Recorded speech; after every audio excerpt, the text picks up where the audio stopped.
I can attack in 48 hours. Imagine sitting in a room full of the most powerful generals in the Allied armies, and hearing that. Everyone at the table knows it's impossible. They've all done the math in their heads. They know the roads. They know the distances. They know the weather. They know how long it takes to move an army. And then one man says, calmly, I can attack in 48 hours. In that moment, some of them think he's bluffing. Some think he's insane. A few think he's just trying to impress his boss. But nobody in that room knows the truth. The man talking is George S. Patton, and he has been quietly preparing for this exact moment for 11 days, while almost everyone else in the Allied command was preparing for a very different future, the end of the war. If you had asked Allied leaders in early December 1944 how things were going, most of them would have said the same thing. Germany is finished. The enemy is running out of men, out of tanks, out of fuel. Just a little more pressure, a few more months, and it's over. That confidence was not just optimism. It was baked into the intelligence estimates. Think about that. The people whose job it was to imagine the worst were telling themselves, the worst is already behind us. But what if they were wrong? Let's rewind. It's December 9th, 1944. George Patton is at his 3rd Army headquarters in Nancy, France. Outside, it's cold. Winter is setting in. Inside, the war looks like it's going America's way. 3rd Army is attacking toward the Saar River. German units are retreating. Morale is high. Then a colonel walks into Patton's office with a stack of maps and reports that don't fit the story everyone else is telling. His name is Oscar Koch, though most Americans would have pronounced it like Coach. He's Patton's G2, his chief intelligence officer. He isn't flashy. He isn't loud. He doesn't have Patton's swagger. If you passed him in a hallway, you probably wouldn't remember him. But this quiet colonel has noticed something almost no one else has. 15 German divisions have disappeared. Now ask yourself, if you woke up and saw that 15 enemy divisions, tens of thousands of men, hundreds of tanks, artillery, support units, had suddenly vanished from your maps, what would you think? Most of Allied intelligence has an answer ready. The Germans are pulling units back to form a strategic reserve. They're terrified of Allied breakthroughs. They need something in their back pocket in case the front collapses. On paper, that explanation makes sense. But Koch doesn't buy it. He's been tracking German patterns for months. He's watched how they react, how they redeploy, how they behave under pressure. And this doesn't fit. This isn't a normal reserve. This is offensive strength. This is too big, too concentrated, too quiet. He spreads his maps on Patton's desk. He points to a sector that almost everyone else has stopped worrying about. The Ardennes. If you looked at a map, the Ardennes wouldn't impress you. It's a big region of forested hills and small villages stretching across Belgium, Luxembourg, and France. Thick woods. Narrow, winding roads. Steep ravines. In December, it's cold, wet, and miserable. Militarily, it has a reputation. Bad tank country. Hard to move. Hard to supply. Hard to fight in. That's exactly why Allied planners have treated it as a quiet sector. A place to send exhausted units to rest. A place to put inexperienced divisions for an easy baptism of fire. The logic is simple. No sane German commander would try a major offensive there in the dead of winter. But Koch remembers something. 4 years earlier, in 1940, the German army did something everyone said they wouldn't do. They drove their armored divisions through the Ardennes, smashed through the French and British lines, reached the English Channel, and knocked France out of the war in 6 weeks. In other words, the Germans have a history of doing things that no sane commander would do.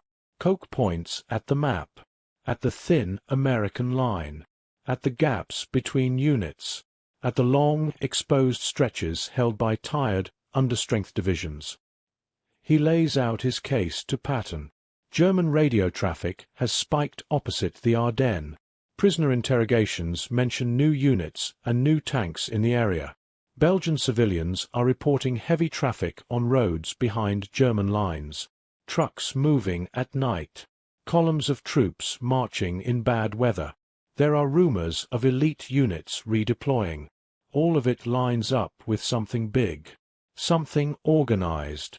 Something about to happen. Patton listens. He doesn't interrupt. He doesn't start by defending the official line. He does something simple but rare. He asks a direct question and waits for the answer. "If you're right," he says, "when do they attack?" Coke doesn't hesitate. "Within 2 weeks." 2 weeks. That would put the attack in mid-December, right when the Allies are stretched thin and thinking about offensive operations of their own. 200,000 German soldiers exploded through American lines in the Ardennes forest. And I mean exploded. The artillery barrage was so massive that soldiers 50 miles away felt the ground shake beneath their feet. Within 6 hours, entire American divisions had simply ceased to exist. Now, you might be thinking this was just bad luck. Wrong place, wrong time. But here's what almost nobody knew at the time, and what makes this story absolutely incredible. One American general predicted this exact attack 11 days before it happened. While Allied intelligence was promising the war would be over by spring, this man was preparing for the bloodiest battle in American military history. His name was George Patton. But this isn't really a story about Patton. It's about the intelligence officer nobody's heard of, and what happened when someone actually listened to him. Let me take you back 7 days before the German attack. December 9th, 1944. Patton's headquarters in Nancy, France. A meticulous, detail-obsessed colonel named Oscar Coke walked into Patton's office with maps and a problem that was keeping him up at night. 15 German divisions had vanished. Now think about that for a second. 15 full combat divisions. We're talking tens of thousands of soldiers, hundreds of tanks, gone. Pulled off the front lines and moved somewhere. But here's the crazy part. Supreme Allied headquarters wasn't worried. They had an explanation. The Germans were holding these divisions in strategic reserve. Standard defensive doctrine. Nothing unusual. Coke didn't buy it. And this is where it gets interesting. He'd been studying German military patterns for years, and his gut was screaming that something was wrong. The Wehrmacht didn't pull 15 divisions off the line just to sit around. That was offensive strength. That was enough combat power to launch something catastrophic. So Coke spread his maps across Patton's desk and pointed to one specific sector. The Ardennes forest. Pay attention to this, because it's about to become the most important piece of real estate in Europe. The Ardennes was a quiet sector. 4 American divisions spread across terrain that should have required 12 divisions to defend properly. Why so thin? Because every intelligence analyst in the European theater had decided the Ardennes was safe. The forest was too thick, the roads too narrow, the terrain too difficult for armored warfare. No sane commander would attack there, especially not in December with snow and ice. And here's the question Coke asked that nobody else was asking. Didn't the Germans do exactly that in 1940? Think about it. The Germans conquered France by attacking through the Ardennes. It was the campaign that proved blitzkrieg could work. They'd done the impossible before. What if they were about to do it again? Coke showed Patton the evidence. Radio traffic had spiked in the sector. Prisoner interrogations mentioned new units arriving. Belgian civilians were reporting strange activity behind German lines. Columns of vehicles moving at night. Troops concentrating in areas that had been dead quiet for months. Patton asked the only question that mattered. When? Coke's answer. Within 2 weeks. Now here's where this story could have ended like every other intelligence failure in history. Patton called his boss, Omar Bradley, and laid out Coke's analysis. Bradley listened. But he wasn't convinced. Supreme Headquarters said the Germans were finished. Every expert in the theater agreed. A major offensive was fantasy. Bradley told Patton to forget about it and focus on current operations. Most generals would have stopped there. Most would have shrugged, followed orders, and moved on. But Patton did something that would change everything. He told Coke to start planning anyway. Over the next 10 days, something extraordinary happened that almost nobody knew about. While the rest of the Allied command was planning victory parades, Patton's staff was developing 3 complete contingency plans for a German offensive in the Ardennes. And I don't mean rough outlines. I mean detailed, minute-by-minute operational plans. Every truck route calculated. Fuel supplies prepositioned at specific depots. Artillery batteries designated for rapid redeployment. Infantry regiments assigned exact roads and assembly areas. Patton's staff thought he'd lost his mind. Third Army was winning. They were pushing the Germans back. Why plan for a crisis that would never happen? Because Patton trusted Oscar Coke more than he trusted every intelligence analyst at Supreme Headquarters. December 12th, 4 days before the attack. Patton called a meeting with his division commanders and told them something strange. Be ready to disengage on short notice. He didn't explain why. He didn't mention the contingency plans. Just be ready to move fast. By December 15th, the day before the German offensive, Third Army was the only major American force with detailed plans for responding to an attack in the Ardennes. Every other headquarters in Europe was confident the war would be over by spring. And then the world exploded. December 16th, 5:30 a.m. Imagine you're an American soldier in a foxhole in the Ardennes. You've been told this is a quiet sector, a rest area. Nothing ever happens here. Then thousands of German artillery shells start landing on your position. The barrage is so intense that trees are splintering, hillsides are erupting, entire foxholes are collapsing. You can't hear, can't think, can't do anything except pray you survive the next 60 seconds. After the artillery comes the infantry. Waves of German soldiers emerging from the forest. Behind them, panzer columns rolling forward. 4 American divisions against 3 German armies. The math is impossible. Within hours, American units are falling back or being surrounded. The 106th Infantry Division loses 2 complete regiments. Over 7,000 men forced to surrender in the largest American capitulation of the entire European war. German armored spearheads punch through and drive west toward a single objective, Antwerp. If they reach that port, they split the Allied armies in half and cut off supplies for 500,000 troops. At Supreme Headquarters, chaos. How did this happen? Where did these forces come from? Intelligence had promised Germany was finished. The reports keep getting worse. Americans retreating. Units surrounded. Germans advancing. Nobody knows how bad it really is because nobody has accurate information. But at Third Army headquarters, something completely different is happening. Patton gets the first reports and immediately calls for Oscar Coke. He looks at his intelligence officer and says 4 words. You were right. What's their objective? Coke studies the incoming reports and traces the German advance on his map. Bastogne. They need that road junction. Then Antwerp. Bastogne. A small Belgian town nobody's heard of. But it sits at a crossroads where 7 major roads converge. Whoever controls Bastogne controls movement through the entire region. Patton picks up his phone. Get me General Gaffey. We're executing the contingency plans. The room is full of heavy hitters. Omar Bradley. British Air Chief Marshal Arthur Tedder, representing Montgomery. Senior officers from different armies and corps. They're tired. Anxious. Some look like they haven't slept in days. Eisenhower stands at the head of the table. He does something remarkable. Instead of descending into panic, he reframes the entire problem in a single sentence. The present situation, he says, is to be regarded as one of opportunity for us, and not of disaster. He adds, there will be only cheerful faces at this conference table. That sounds almost absurd when thousands of soldiers are under attack. But Eisenhower isn't being naive.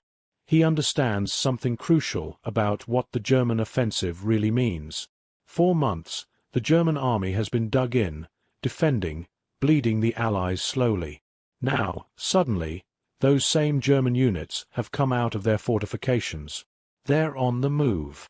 They're burning fuel. They're exposing their flanks. Their logistics are stretched. If the Allies can react fast, they might turn this into a German disaster. But there's a catch. Every major Allied formation is positioned for offense in the wrong direction. Third Army is driving east. Other units are attacking elsewhere. Nobody is lined up to hit the German southern flank and relieve Bastogne. Eisenhower lays it out. The 101st Airborne is surrounded. Bastogne is a critical road junction. If it falls, the Germans can exploit the opening. There's only one way to save the garrison and blunt the attack. Someone must pivot north and hit the German spearheads. He asks the question that will define the rest of the campaign. How soon can we attack toward Bastogne? The room goes quiet. The generals look at their maps. They start doing mental arithmetic. Disengage divisions from combat. Turn them 90 degrees.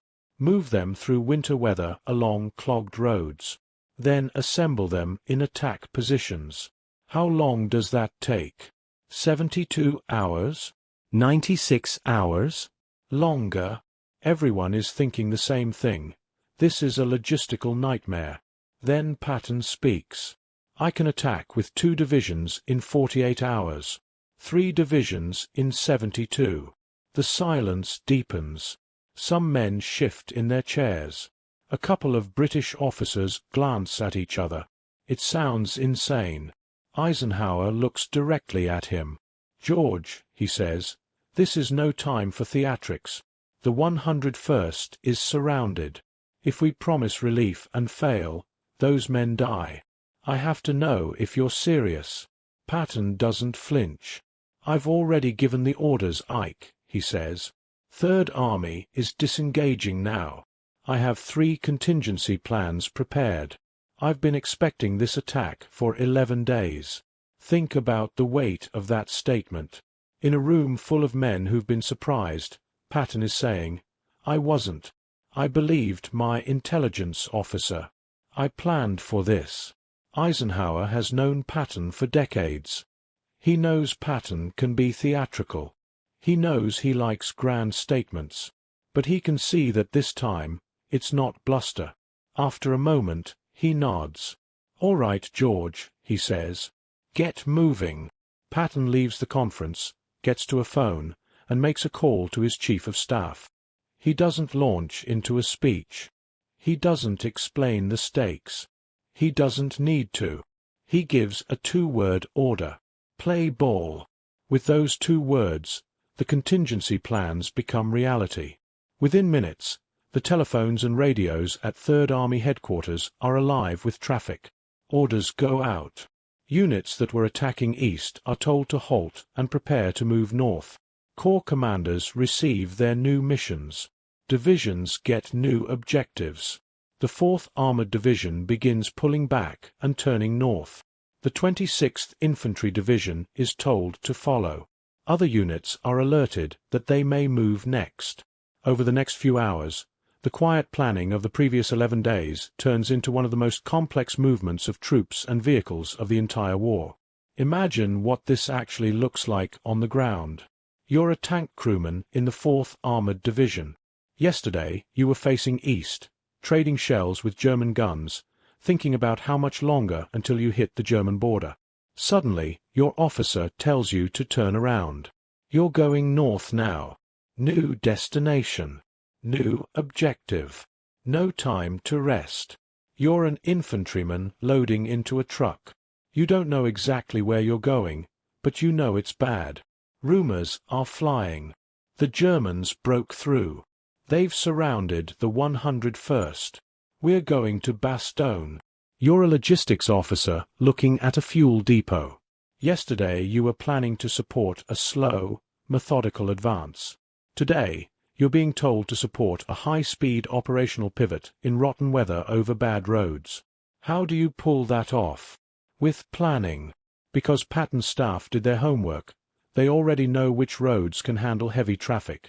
They've already calculated how much fuel each unit will need to make the trip.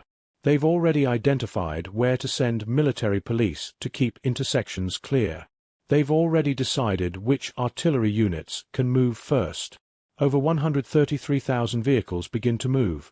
Tanks, half-tracks, jeeps, trucks, artillery pieces. They roll through snow and ice, in freezing temperatures, under low, grey skies. Drivers strain to see through sleet. Engines overheat. Transmissions break. Men stand by the roadside changing tires with numb hands. And remember, these are not just vehicles on a highway. These are vehicles on narrow, twisting European roads choked with refugees and stragglers. Retreating soldiers. Civilian families with carts loaded with everything they own. Livestock. Abandoned equipment. One vehicle breaks down in the wrong place, and you've got a traffic jam that can last hours. Patton's planners have built alternate routes. They've anticipated bottlenecks. They've placed MPs at critical junctions with orders to keep the main supply routes open at all costs. Drivers are told to push through, not to stop unless absolutely necessary. For 2 days and 2 nights, the movement continues almost non-stop. By December 21st, just 48 hours after Patton sat in that room in Verdun and made his wild promise, advanced elements of the 4th Armored Division are in position south of Bastogne. They've traveled over 100 miles through winter conditions while disengaging from combat operations. The impossible is now reality. On December 22nd, 3rd Army launches its attack north toward Bastogne. The Germans are not stupid. They knew a relief attempt was coming. They've had 3 days to prepare defensive positions. They've dug in on key ridges. They've mined the roads. They've positioned anti-tank guns to ambush American armor. The 4th Armored Division moves out and immediately runs into heavy resistance. Tanks clash in frozen fields. German 88mm guns open fire from hidden positions. American Shermans burn. Infantry slog forward through snow, taking fire from machine guns hidden in woods and farmhouses. Every mile costs lives. Inside Bastogne, the men of the 101st Airborne Division are hanging on by their fingernails. They were rushed into the town with almost no time to prepare. Many of them arrived on trucks with no winter clothing, no extra ammunition, barely any support. Now they're surrounded. German artillery pounds the town day and night. Shells hit houses, churches, aid stations. The wounded cry out as medics work with dwindling supplies. Food is rationed. Ammunition is carefully counted. On December 22nd, German envoys approach Bastogne under a white flag. They deliver a formal letter demanding surrender. The situation, they say, is hopeless. The Americans are surrounded, outnumbered, and without realistic hope of relief. To spare pointless casualties, they should lay down their arms. The letter is carried to Brigadier General Anthony McAuliffe, acting commander of the 101st. He reads it. He's tired. He's been under constant pressure for days. He's seen men die. He knows the situation is desperate. His staff waits for his answer. He shakes his head and says one word: nuts. When his officers write the official reply to the Germans, that's the word they use. The German officers who receive it have to ask what it means. The American explains. It means, basically, go to hell. Think about what that really is. It's defiance. It's faith. Faith that somewhere out there, someone is coming. They're right. Back south of town, the men of the 4th Armored Division fight their way forward, village by bloody village. They take heavy casualties. Tanks are knocked out. Men lose fingers and toes to frostbite. Everyone is exhausted. Patton, watching the battle unfold from his headquarters, pushes his commanders hard. He urges them on. He demands speed. He knows every hour counted inside Bastogne. But he also knows something else. The fact that his men are even in position to attempt this relief at all is a testament to the preparation that happened before the first German gun fired. On December 26th, late in the afternoon, it finally happens. First Lieutenant Charles Boggess, commanding a Sherman tank in Company C, 37th Tank Battalion, 4th Armored Division, leads a small column toward the village of Assenois, just southwest of Bastogne. They push past the last German resistance, crest a hill, and see American paratroopers ahead. He climbs out of his turret and shouts, "We're from the 4th Armored.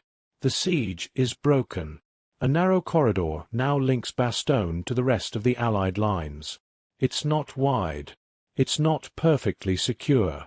German units will attack it again and again in the days to come. But it's enough. Supplies begin to move in. Wounded are evacuated out. The men of the 101st are no longer alone. Patton calls Eisenhower. "We're through to Bastogne," he says. The Battle of the Bulge doesn't end that day. The fighting continues through January. The Germans still hold ground. American units fight in terrible conditions, in snow and ice and mud. Casualties on both sides mount. When it's all over, American forces have suffered over 19,000 killed, 47,000 wounded, and another 23,000 captured or missing. It is, by the numbers, the bloodiest battle the U.S. Army fights in World War II. Now here's the question historians have wrestled with ever since. How did this happen? How did German forces manage to assemble three armies, over 200,000 men, and launch a massive surprise offensive against the most technologically advanced and supposedly best-informed coalition in the world? The standard answer you'll often hear is intelligence failure. The warning signs were there, but they were missed. The enemy was underestimated. Analysts were too optimistic. But that answer is incomplete. Because in this story, one intelligence officer didn't miss the signs. Oscar Koch saw them clearly. He tracked the missing divisions. He connected the dots. He correctly identified the Ardennes as the target. He even got the timing roughly right. He was, in other words, right. And here is the most painful part. Being right wasn't enough. Supreme Headquarters saw some of the same reports Koch saw. Other intelligence sections saw fragments of the same pattern. But they interpreted them differently.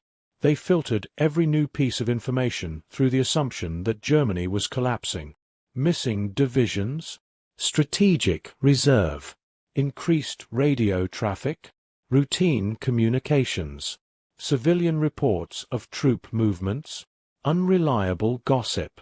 They did what human beings do all the time, in war and in peace. They started with a conclusion, the enemy is finished, and forced the evidence to fit. Koch did something different. He started with the evidence and asked what conclusion it actually supported. That's intelligence. But intelligence only changes reality if someone acts on it. Bradley was briefed on Koch's analysis. He dismissed it.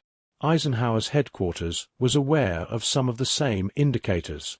They didn't integrate them into a coherent picture until it was too late. Patton listened. He took the risk seriously enough to invest time, manpower, and attention into contingency planning that might turn out to be unnecessary. And that's the core of why Patton was the only general in that room in Verdun who could say, 48 hours, and mean it. If you strip away the legend, the profanity, the pistols, the speeches, this is what remains. Patton, for all his swagger, was willing to bet on his intelligence officer. He was willing to prepare for a low-probability, high-impact event. He was willing to be ready for a disaster everyone else said wouldn't happen. You can see that in how the German commanders themselves later described what happened. After the war, American and British officers interrogated high-ranking German generals who had planned and executed the Ardennes offensive. They wanted to understand the German plan. They wanted to see how close they came to success, and why they failed. The Germans revealed that they had set very ambitious goals. They intended to cross the Meuse River within 4 days. They believed they could reach Antwerp in about 2 weeks. They knew these objectives were risky, but they hoped that surprise, bad weather grounding Allied aircraft, and Allied overconfidence would give them the window they needed. They also made assumptions about how long it would take the Americans to react. They estimated that disengaging major Allied forces and reorienting them for a counterattack would take at least a week, maybe longer. They believed they would have time to drive deep before facing a serious, organized response on their flanks. They did not expect Patton. General Gunther Blumentritt, who served as a senior staff officer during the campaign, later wrote that Patton was the most dangerous Allied commander because he combined aggression with speed and operational flexibility. General Osso von Manchufel, who led the 5th Panzer Army in the Ardennes, was blunt. He said that they expected Patton to react quickly. His reputation as an aggressive commander was well known, but they did not know he had prepared specific counterattack plans before their offensive began. When his forces slammed into Patton's counterstroke just days after the German attack started, Manchufel realized something chilling. Someone on the American side, he said, had accurately anticipated our intentions. That someone was Oscar Koch. But Koch, crucially, was working for a commander willing to listen. Now think about that dynamic for a moment. This isn't just about one battle. It's about a pattern you can see in business, politics, technology, even your personal life. There is usually someone who sees the problem early. The analyst in the back of the room who notices the numbers don't add up. The engineer who warns about a design flaw. The doctor who spots an unusual pattern in test results. The friend who tells you the relationship you're in is dangerous. The question is rarely, did anyone see this coming? The real question is, did anyone listen, and did they act in time? In the Battle of the Bulge, the answer at the highest levels was mostly no, except for Patton. He didn't get a special medal for the relief of Bastogne. There was no unique award pinned to his chest that said, "You were the one who prepared when others didn't." Official histories praised Third Army's performance, but the 11 days of invisible planning, the quiet work of Oscar Koch and Patton's staff, barely got a mention.